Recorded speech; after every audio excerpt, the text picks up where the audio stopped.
Hello, my name is Leonard Beddow. Where and when were you born? 6/10/1923. Bilston. Number 6, Sankey Street. So how old are you right now? 95. Do you feel like you're 95? No. How old do you feel? Me? 21. Physically, what is it like to be 95? Rotten. It's joints stiffening up. Well, that's all I can say really. The joints are stiffening up. And What branch of the service were you in during World War II? well, Royal Tank Regiment, 24th Lancers, Sherwood Rangers. That's it. That's in the combat time, yeah. What squadron? C Squadron. And what was your specific job in C Squadron? Gunner. And tell me about the job of a gunner on a tank. Well, yeah. As a gunner, you have to look after the guns, make sure they're clean and ready to fire. I check, well, in the American tanks, the periscope had the telescopic lens in as well. So if you got the periscope in front of you, you could also see through the telescope. I first saw combat 6th of June 1944. What beach did you all land on? Where am I? Oh, Sword Beach. Do you want the story behind that? Well, we were supposed to land on Gold Beach, but there's so much activity going on in Gold Beach, we couldn't get close enough. Now the captain of the ship, who was American, took us round to Sword Beach where we landed in about 3 foot of water. Around what time? It should be around about 12 o'clock on the day itself. Were you guys taking it on fire once you landed on Sword Beach? No, the action had gone farther inland by the time we got there. So take me through your first experience in combat. Well, I can tell you what happened when we first landed on Sword Beach. Was the first thing we saw was a double rainbow. And the colonel of the regiment said, "Look at that, Arc de Triomphe." And we travelled then to about 6 miles inland without much opposition. And we were told to stay there because we were too far in front. So we had to stay where we are, 6 miles into Lager, and go into reserve. And that was it. We didn't see any more action that day. But the next day we was fully in action. Take me through your first experience in combat. My first experience, well, to be on Hill 112, I think, yeah. The German infantry was trying to infiltrate through the cornfields. So we had the machine gun. So they drove them back and they brought the tanks up. On the first German tank to appear, I knocked it out. And after that, I'm trying to visualise it now. There was a Panther tank in the background about 500 yards away, firing shells at us, and as the shells went past, our tank shuddered. So I got onto the German tank and I fired at it, and my shell just ricocheted off its turret. So I fired again, same thing happened again. Our shells just ricocheted off the German turret. But the German tank crew got out and fled. And we found out why afterwards, because my shells had hit the telescope attached to the German gun. So they were virtually blind. And that put them out of action. That was the first action. And after that, it was just a melee. well, I can't remember the name of the villages now when we've advanced through different villages. And my job as a gunner was to knock out the church temple, the steeples, in case they're occupied by Germans and spotters. And so I just had to knock the church steeples out and any high buildings. After that, it's just more advancing, keep on advancing. And then there was one time, it would be about 11 o'clock at night, and the infantry were in position, but they was a bit wary, and they wanted a tank to support them. So the tank I was in, it was a lieutenant's tank at the time, I don't know his name, and we had to go up there with the infantry on a ridge and stay there all night with the infantry, give them support. And all night long we had 20mm cannon shells ricocheted off the tank. But the lieutenant didn't stay with the tank. He went off to liaise with the infantry officer. So we were left in the tank on our own. But nothing happened, so we were all right. We got away next morning with no problems. And after that, it was a continual, well, I can't remember all the actions I took part in, but, well, it was continual actions, you might say. Right through to the Falaise Gap. That's where the next instance I really remember, as the tanks were advancing. I was in reserve at the time, and there was an anti-tank gun. I can't remember what. It knocked out two tanks, and they pulled me from the back out of reserve to knock out the anti-tank gun, which I did. With the 75mm cannon, they said it was behind a low wall. But the other tanks have been aiming at the wall.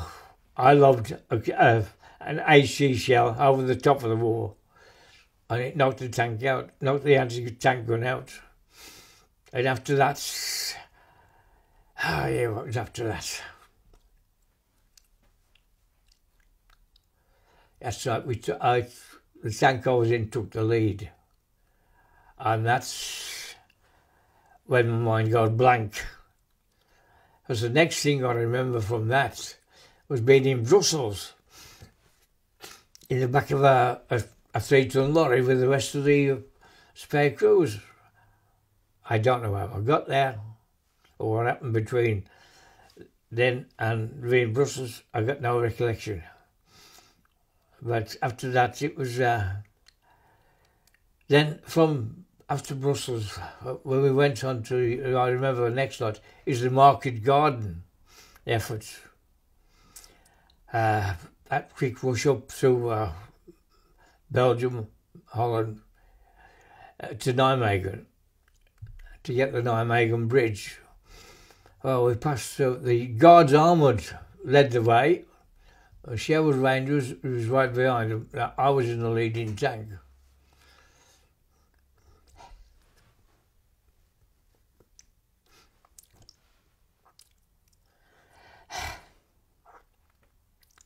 Taking some to it. But anyway, I was in the leading tank, and we was what the Guards Armoured missed, we were knocking out, got on the way up Market Garden. When we got to Nijmegen, the Guards Armoured stopped, and us to the Sherwood Ranger, we went past them onto the Nijmegen Bridge, and I was in the leading tank. As far as I could see, the bridge was clear, but orders came through the radio to turn back from the bridge because the bridge was mined and would blow up any minute. So that's the story of the bridge too far. If we had gone on, the film Bridge Too Far would never been made. But then again, I might not be the tale. Well, we did a lot of work around Nijmegen. Like what? Action was trying to, well, knock out German tanks or whatever.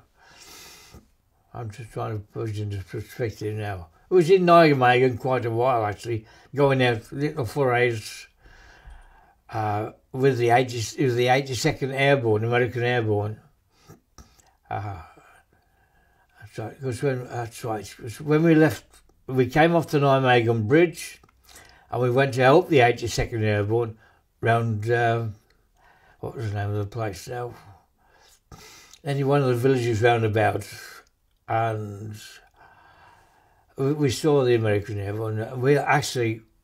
We gave them what we got. They needed cigarettes and food and drink, and we shared with them what we got. Such a lot went on then. We stayed there for quite a while, actually. In fact, I came on leave for 7 days, but of course it's just stalemate. But after I got back, there was plenty of action going on. It's such a remember. I know we went into there's one little story you might like to know about. Well, with the 82nd Airborne, they'd run out of food, we'd run out of food, but close by was a warehouse with German food in it. So we was going to the one end of the warehouse getting supplies, and the Germans was coming in the other end getting supplies, a little skirmish in the middle, and we both went off with what we could get. What do you remember about the skirmish? Not a lot, really. Once we got out of the tanks, of course, and went into the warehouse with small arms and had a few shots at one another, and then went out our separate ways. But to tell you one thing, if you like cigars, don't try German ones because they're horrible. Mr. Beddow, during your time in combat, were you ever wounded? No, not even a scratch. And can you tell me how many tanks did you go through during the war? How many tanks I was in? Oh, I lost about 6, I think, something like that. What would be the usual cause of losing a tank? Well, main target was knocking out German tanks. No, I'm saying, but you said you went through 6 tanks in the war? No, well, I was blown out to 6 tanks, put it that way. Can you take me through the first time that happened? Where was that and what happened? That was in Normandy itself. What happened with that one was we went over a mine and blew the tracks off. And so we escaped from that. We got out of the back of the tank and followed the tank tracks out so we wouldn't get any more mines. And then after that, difficult to say really, because it's so far back. Yeah, I've tried to remember.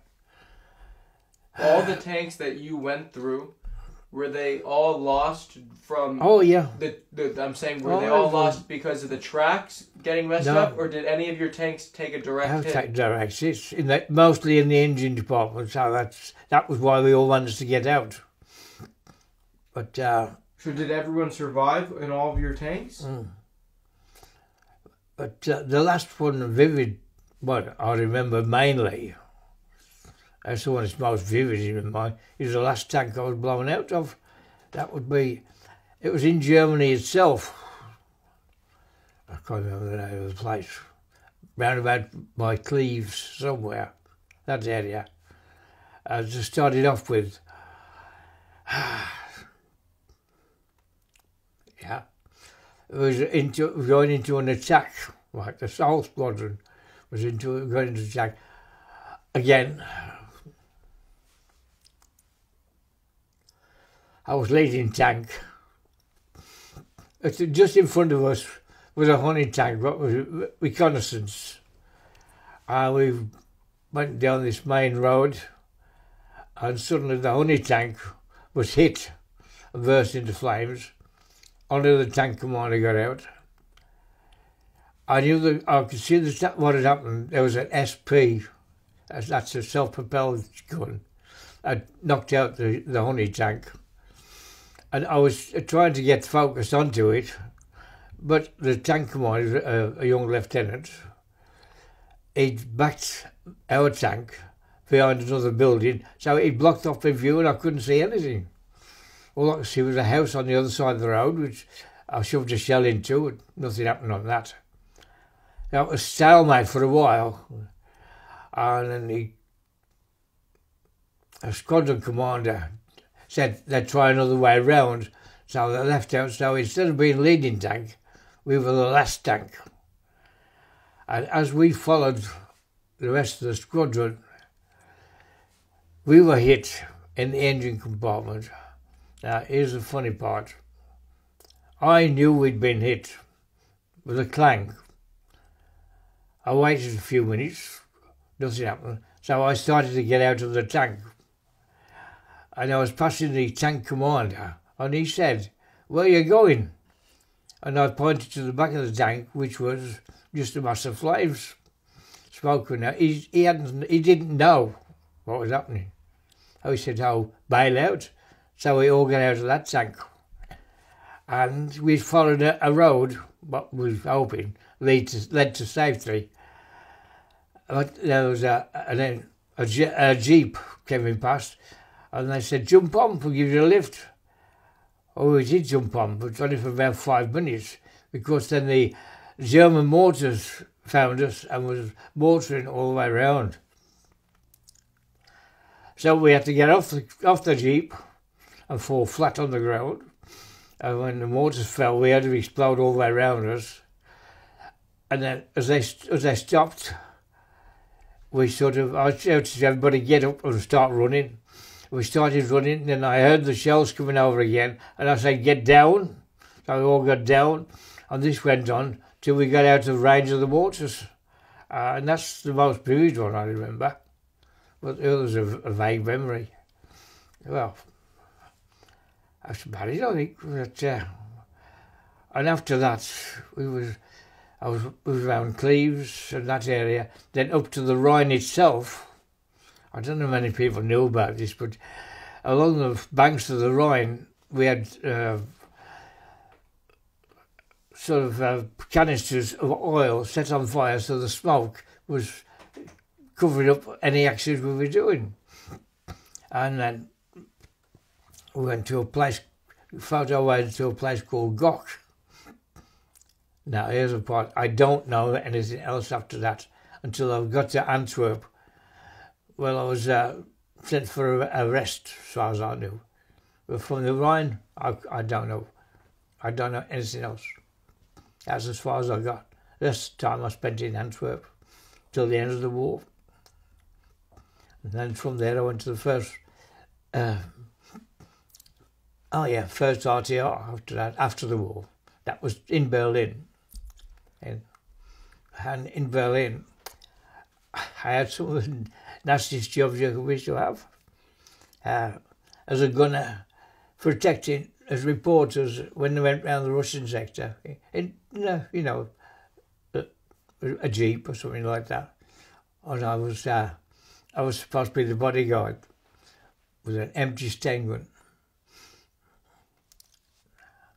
But after that, it was just any jobs came up. Wanted a gunner to look after people. Or when the Cold War was on, the coal trains from Hamburg up to Berlin was put on guard in them. There's a funny incident happened there because I was on guard duty with another fella. We were going around the train checking to see this is all right. And two girls stepped out, German girls stepped out. They wanted to get to Berlin. So we knew the Russians would come on the train while we were going through to see what was going on. So we put the girls in the top bunk, and I sat on top of the girls, when the Russians came into it to see everything was all right, and they just missed the girls, so we took the girls up to Berlin, and that was just one little incident. What happens after the war? There was 3 tanks. Well, we were leading tank. We just joined the Sherwood Rangers from the 24th Lancers. We were the 3 leading tanks. Lieutenant Cameron was in one. I don't know who's I don't know. See, no, I don't want to say this. The sergeant who was in charge of my tank had been sent back for some reason, and we had another sergeant, and I don't know his name. And then there was Lieutenant Cohen and the other tank. There were 3 tanks abreast. Well, it could have been in wood, it could have been in an orchard, I don't know. But suddenly, the tank on my left went up in flames. That was where my 2 mates, Ron Baxter and Fred Ely, got killed in that particular count. Joe Pelter got out. He was all right. Robbie Robinson came out with his foot off, and Lieutenant Cameron, it was his first time in action, had pieces of metal in his legs, but they got out and they went back to the stations. And as I say, the one side on the other tank went up, me in the middle missed. They didn't touch us at all. The German gunners, they missed us. We backed off, but we didn't know it. But there was a sunken lane behind us, and we sank straight into the sunken lane and stuck. Couldn't move, but nobody could see us either. The banks were so high, they hid the tank from the German gunners, so I got away with that one. So where were you guys headed when this happened? Oh, we were heading into, I don't know, we were attacking a village, and we were going through the wood. I can't remember the name of the village. And so you were on your way to the village, yeah. And then what happened? They opened for anti-tank guns, opened fire.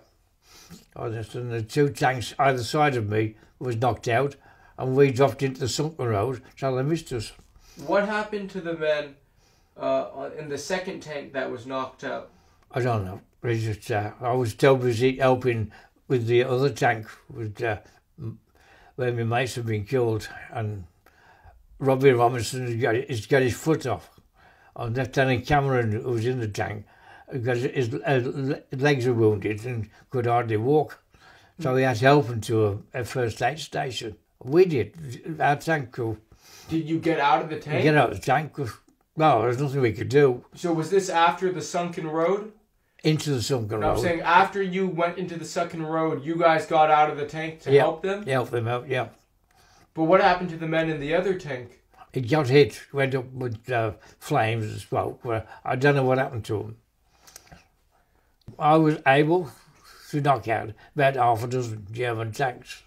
Tell me about your field of vision as a gunner. What can you see as a gunner? Well, it was a periscope. I was telling you before about periscope. And it gives you, how much do I say? I could see quite a distance, about 1,000 yards. I mean, that's easy. And put it across, you could put across about, well, it's hard to visualise that because the distance between them. But you could see quite a good of the countryside, quite a bit of it, and you could pick out different targets. You could see infantry moving about for a start. Machine gun was what you use there, and any tanks you saw fired solid shot or high explosive, depends on type of tank. In your periscope, were there any crosshairs? Oh, that's it. I mean, explain to me, for someone who knows nothing about this. Oh, yeah. How would you, as a gunner, I'll tell you. Can you explain how you aim at a tank? Yeah, well, the periscope was about 3 or 4 inches wide, and in depth, be about 2 inches. Well, in the right-hand corner, was the telescopic lens. So you could pick up, and on the telescopic lens was crosswires, and that's where you did it. And the crosswires was, before you start anything, you'd see an A, the guns we called it, C and A, test and adjust. I mean, you put a piece of cotton across the muzzle of the gun, so it formed a crosswire, and you put that onto some sharp object, edge of a building or something, and you adjusted your telescope to the same point of aim, which would be about 300 yards, 300 or 400 yards away. But how do you have time to do that if you see a German tank? Oh, you do that before you start off with that. You'd see the gun before you go into action. Make sure. So you're hoping. The first time you put your crosswires onto a German tank or anywhere, the gun will fire and hit that target at the same point. And that's what happened. Now, as a gunner, do you also have access to a machine gun, or those are the... There was a machine gun, and the tank was operated by the gunner. We had buttons on the feet, on the bottom of my feet, under my feet, and the one button was for the main gun, and the other button was for the machine gun. Now the radio operator loaded the machine gun. When he ran out of ammunition, he put a fresh belt in. And same with the gun, he loaded the gun as well. German infantry used to try to, well, if you didn't understand normally, cornfields, they would try to creep through the cornfields and take you by surprise. So we used to spray the corn, ground level, with the machine gun. Whether you saw the Germans there or not? Whether we saw them or not. We just watched the corn to see which way it was waving. If it was waving the wrong way, you let fly. But you notice, well, cornfields, they wave with the wind and the breeze. Well, if they were going against the breeze, you know those Germans coming through the cornfields. So you just sprayed them with a machine gun.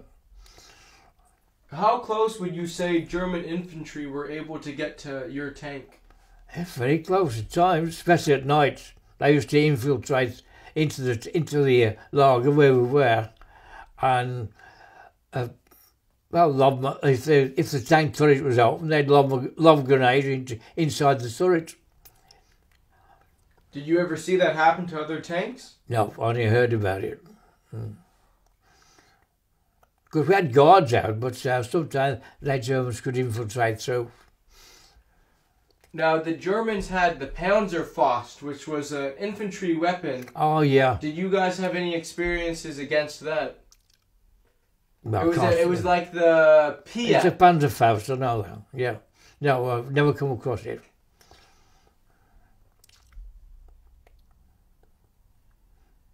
One time I did fire the cannon because I don't like putting blokes down, but the tank commander wasn't very good, and he was supposed to give me the range of a group of German engineers that was carrying mines. They'd been laying mines somewhere, and I asked him for the range, and he couldn't give me the range unless he was busy doing something else. So I had to fire the cannon to find the range to fire the machine gun, and that was it. It just went over the top of the group of Germans, and they, of course, they ducked and started hiding behind trees. But I still hit them with the machine gun. In fact, I was cutting the trees down, they was hiding behind it. As they went behind the tree, I just machine gunned the tree until he fell over, and then they was exposed. And there was about 20 of them altogether, I think. I got every one of them. see them all fall down. And even when on the, I hated this.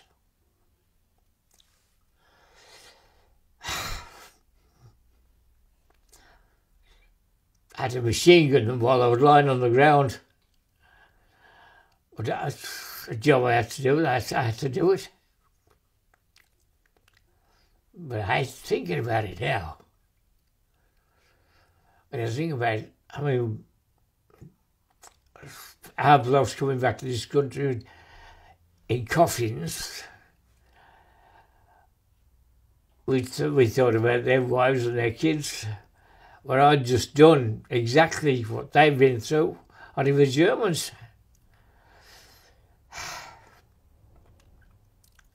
Can you talk to me about your living conditions inside of the tank?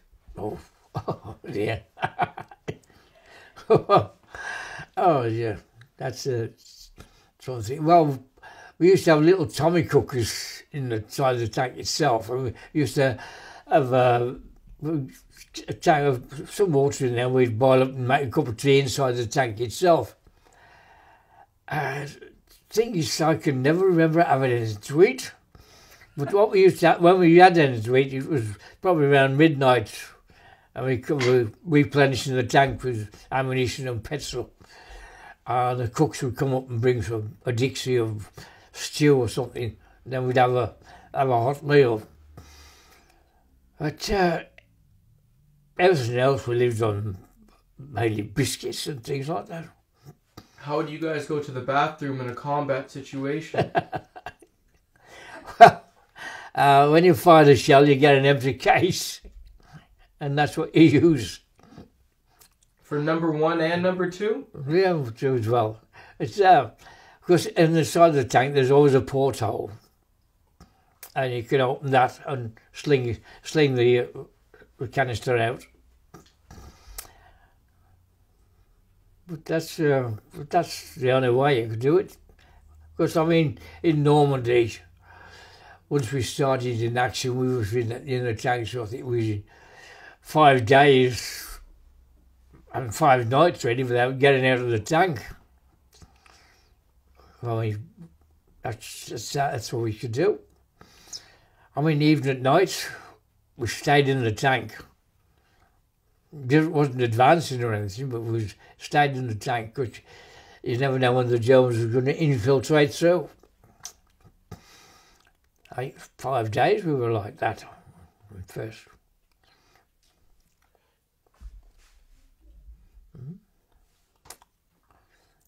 Yeah, but where would you guys sleep at night? In the tank.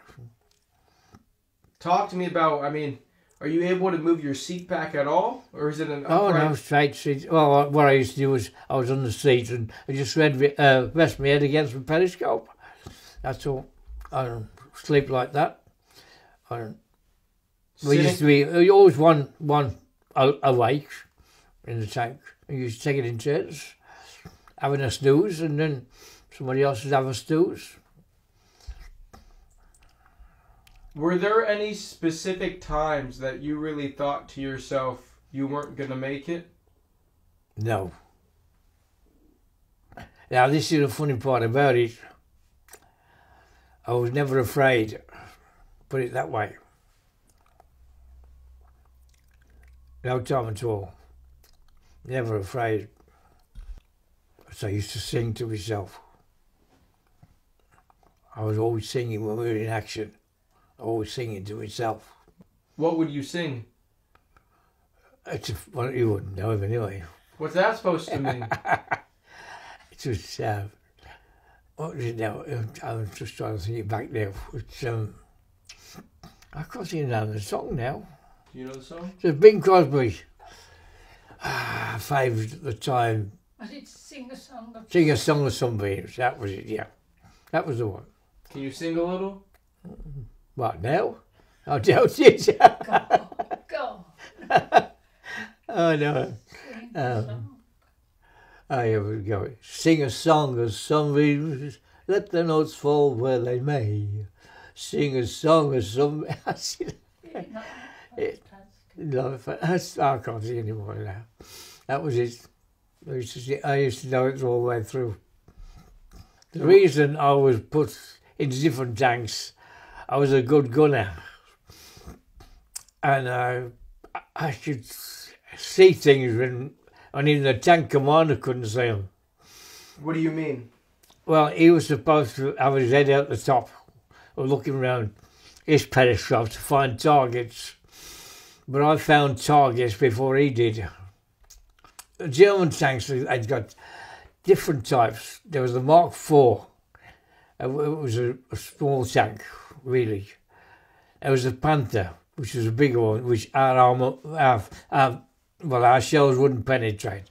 And then there was the Tiger, and then there was the King Tiger, and we could knock them out. The only way you could knock them out was from the back. I mean, I fired on quite a number of tanks and never knocked them out because their armour was too thick. And our shells weren't big enough. The only gunner we got who could penetrate the German armour was a 17-pounder. There was probably only one 17-pounder to a troop. So the rest of us were 75mm or a 6-pounder, which was not much good. But the 17-pounder could do a good job. But they could only be in one position. So in the other, I mean, they would probably, there'd be 4 tanks to a troop, and the 3 tanks with 75mm on would be in the front. A 17-pounder would be at the back. And when we found targets what we couldn't knock out, used to bring the 17-pounder up to the front. As you can bet your life, when the 17-pounder went to the front, it was fired on straight away. And most often it was knocked out before we could use it. So we had to manoeuvre our 75mm tanks round so we could get to the back of the German tanks and knock them out from the back, because that's where their armour was thinnest. Were you ever strafed by the German Luftwaffe? Oh, yeah, I forgot about that. Yeah. And we were also bombed once by the American Air Force. Well, the Luftwaffe was mainly Messerschmitts come down there with machine gunning. I never come up against Stukas anyway. But what kind of damage would the Messerschmitts do? I was just firing machine guns mainly, which couldn't do much damage against the tanks. But they would come swooping down. But we weren't bothered about them. It was the Stukas with the bombs was a problem. Did that ever occur? Never occurred. Not where I was anyway. Americans, they came from the back of us. It was only happened once. We was on the start line, moving across the start line. We had yellow recognition panels on the backs of their tank, sort of cloth. It was spread out so that they could be recognised by the Air Force. But they couldn't recognise it because they was dropping bombs all around us. They only knocked one tank out. That was all. What happened to the crew? I didn't get out. How close was that tank to your tank when it got knocked out? Oh, it was what was that, about 7,500 yards, something like that. So what did you guys see? Well, we couldn't do anything until they sort of finally recognised the yellow panels on the back of the tanks, and they fled off after they dropped their bombs. Well, there were bombs dropping all the way around the tanks, but they just hit the one. Where would the Germans usually put the tank mines, and how would you guys try to stay clear from them? I couldn't see really. It was up to the tank commander really to look out for that sort of thing. But do you know, were there any strategies that the Germans used when they hid their mines? Well, they tried to hide them, but of course, when you bury a mine, there's bound to be some disturbance of the soil. And that's what they looked out for. Any disturbance in the ground, and avoid it. But a lot of the times, the sappers, the engineers would go forward and that was their mine-finding equipment and cleared the way before we went through. Did you have any experiences against German snipers? Snipers? Oh yeah. After the tank commanders. Well, as a tank commander, round his turret, he got a little cupola with periscopes in, and he'd use them to look around, and he could move them round. But the thing is, that wasn't very good for viewing. It was very thick glass. So they used to stick their heads up out the turret, and that's what the snipers were after. But no, all of your tank commanders were okay? Yeah, they all ducked down. When we were going into action, they kept their heads down. And just, like a prism all the way around. And they used to look through them. But if they want to see anything clear, they got to pop their heads out the top of the turret. But they'd be very wary on that. They got helmets. I've been tankmen, they don't wear helmets. You see them on film, was wearing helmets. We never wore helmets. Just our own berets. What weapons did you guys use? What personal weapons did you guys have in case you got out of the tank? I had a Sten gun. Yeah, like a Tommy gun. All the others had sidearms, revolvers in holsters on their belts. Why did you have a Sten gun? I was a gunner. That was the difference. The gunners always had Sten guns, and everybody else had revolvers. What do you remember about the unreliable nature of a Sten gun? Wasn't it very, if you set it somewhere, it would go off? If you bang it on the floor, yeah. If it was cocked and you banged it on the floor or caught it anywhere, it went off, yeah. So, it was unreliable. But besides that time in the factory, or no, not the factory, the warehouse? Oh, in the warehouse, we had Sten gun then. Maybe it wasn't. And other blokes had revolvers. Were there times that you used the Sten gun other than that? No, never used. I never. Well, when I got out of a tank, I never took it with me. Why not? So I was too fast getting out of the tank, and got time to get rid of that, get hold of that as well. I used to have a little pack at the side of me containing cigarettes and chocolate and biscuits, ready to get out when I escape. But I never took one with me. I just got out of the tank. Were there other specific times you remember seeing tanks around you getting hit from SPs or German tanks? Oh yeah, many. Quite every time I do action, somebody got knocked out. What would be the usual cause what would usually cause these other tanks to get knocked out? Anti-tank guns. Anti-tank guns mainly. 88s. We knew 88s, yeah. And where would the Germans hide their 88s? Ooh, all over the place. Usually on a ridge behind, in sort of a small clump of trees or something like that. But a lot of times they'd just be out there in the open because they knew we couldn't reach them. Only with a 17-pounder. So what we had to do was, if we saw anti-tank guns there, the 88s, and when they fired at you, we knew there was 88s because the tank used to shake when it went past. And we would just get out of the way. Get into a copse of trees or encircle them, come in from the back. That's the only way you could do it. You couldn't face them from the front. Did you guys take any German prisoners? No, we never did. No. Of course, we left that to the infantry. Well, none of the Germans ever tried to surrender to your tank? No, I never saw it. Well, if they was trying to, they'd probably get shot. So you don't trust them. I mean, but do you ever remember Germans coming up, putting their hands up? No, never seen one. I was either running away or dodging about, but never seen one with their hands up.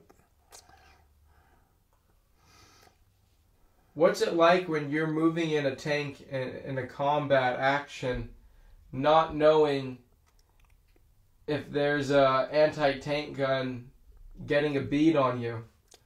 You know, I mean, when you're inside of a tank, you're kind of trapped. Oh, true, yeah. And so, what's it like not knowing if you're about to get hit? Well, I told you, I was never afraid. Because you kept you're saying Bing Crosby songs made it so that you were never afraid? No, never afraid, no. I mean, I can't explain it really. So is that what all the soldiers should now listen to when they go overseas? I mean, that should be the national anthem. I'll put it this way. I was on tank one chap. I couldn't stand him because all the time he got he got his headphones on and the microphone in front of him, and he was shouting into it, "What's going on? Where are we? What we're doing?" And that and the other. I think got on his nerves, and that's the sort of thing that I didn't like that at all. But the rest of the time, I mean, whether they were the blokes that were afraid, I don't know. Whether they felt the same way as me. Well, I suppose you do when you've got all that metal around you, and small arms wouldn't do you any harm. But did you ever see Germans trying to shoot at your tank with rifles? All the time when we was in action, yeah. But, well, they knew if they saw the tanks going to water and they had no tanks for them, they'd just turn around and run. It was the only thing they could do. And we just chased after them with a machine gun. Which when we come up against the German armour was the problem. We couldn't knock them out. Well, I did that one when I used to see the gunner's telescope. They just got out of the tank and fled. Same as what we would do. Can you talk to me how, when British tanks would fire at German tanks? Yeah. You know, it's a tank versus tank battle. Usually, what's the distance between the tanks when you guys are firing at one another? You can gauge it where when you're gonna, you have to gauge. What your tank commander is supposed to do is gauge the distance, but most often not. They can't either. But you have to gauge the distance. And if the German tank is over 500 yards away, there's no point in engaging because you couldn't reach him. With their tanks, their guns, which could reach out over 1,000 yards, and we could only do about 500 yards. So what you did, you hope your tank commander could tell the driver to dodge it, zigzag, so that the German tanks couldn't sort of hone in on you, sort of thing. Well, when you were firing at the German tanks, would they be a stationary target usually, or they wouldn't be moving? No, they'd be stationary. Why would they be moving? As far as I know, they were stationary. They were set there in a defensive position, and we were in the attacking position. So they had the advantage. They could fire on us at 1,000 yards. We couldn't fire on them until it was 500 yards. So we had to zigzag. To get closer? To get closer. And then would you be firing the gun while you were moving? Oh, yeah. Yeah. Because you got electric traverse and a hand traverse. So whichever one was you most often like use electric traverse to get close to, and use a hand traverse to do your final sort of target practice, you know.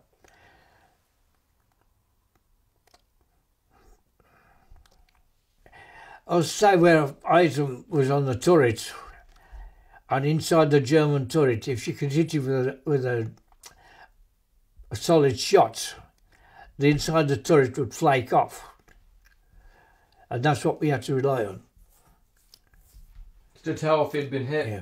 But of course, if you got a 17 pounder, could penetrate was a 75mm wouldn't. Please tell me about the different shells that you guys would use The and the HE difference. HE was high explosive, which when it hit the target, it exploded. Was the armour piercing one, the AP, that penetrated the armour, didn't explode. Just it the tank, and most often not the vulnerable part is the engine, because that's you put a shot in there, it'll send it up in flames, and that's what happened mostly.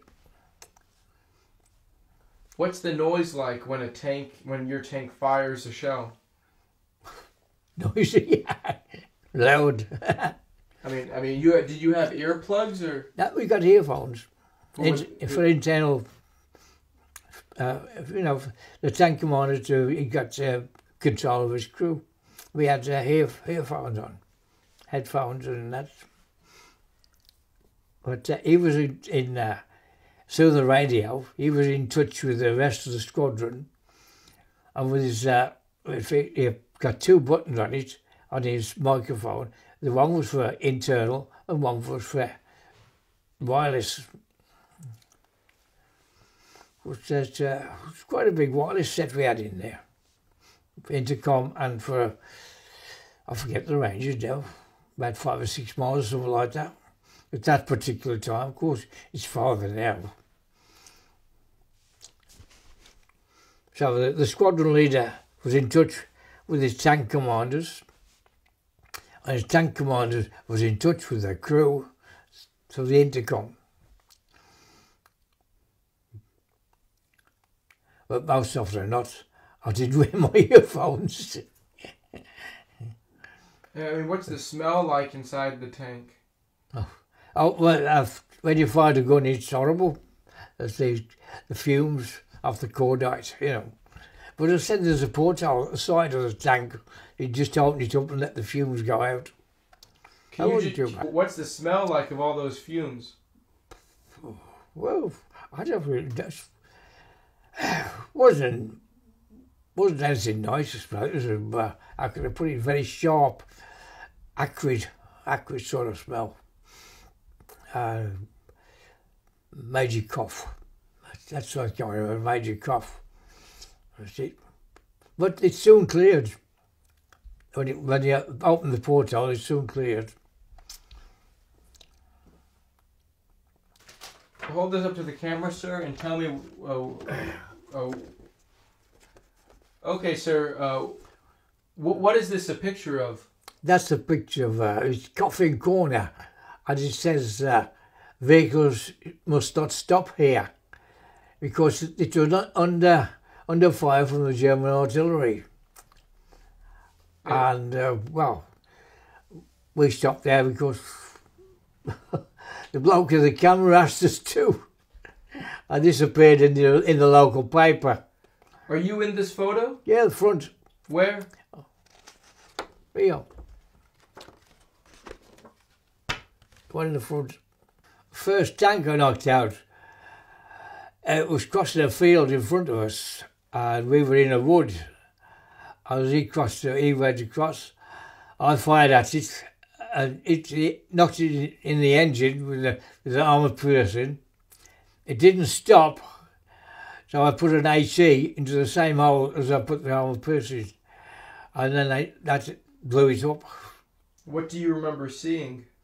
Well, it's just a tank in front, and it was so I fired with the AP. It didn't stop, so I fired an HE and put it in the same hole as the AP went into. But it just burst into flames because I put the HE in the engine, and then it exploded and just set on fire.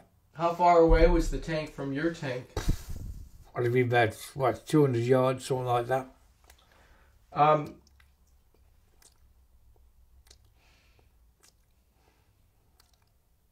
What were the most difficult types of tanks to knock out that the Germans had?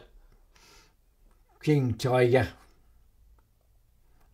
thick armour, and an 88mm gun. You couldn't get close enough. What you had to do was some tanks had to come in the front and give us attention, and the other tanks go around the back and fired into the engine compartment, which was thinner armour. If I saw a German tank crew get out of the tank, I wouldn't fire at them.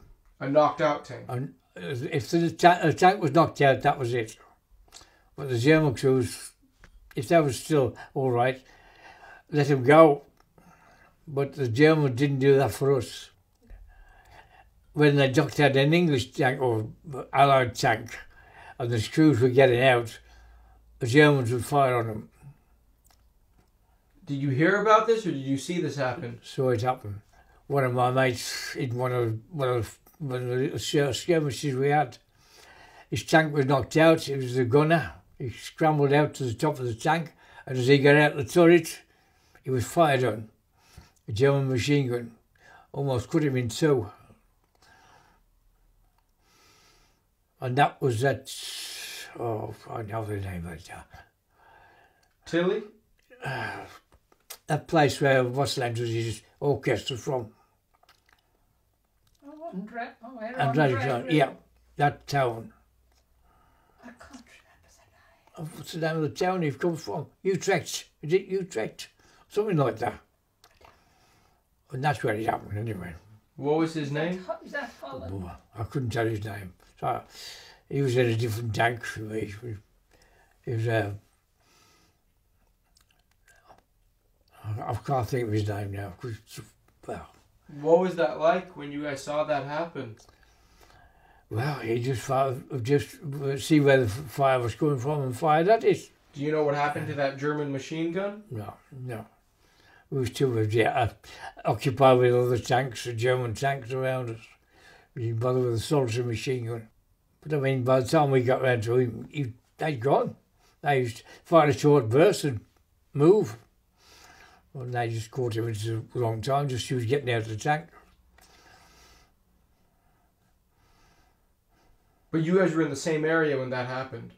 I was, well, I was a couple of tanks behind him, I suppose, something like that. I can't see the name of that. Maastricht. Maastricht, that's it. Just happened outside, just outside Maastricht in Holland. Yeah.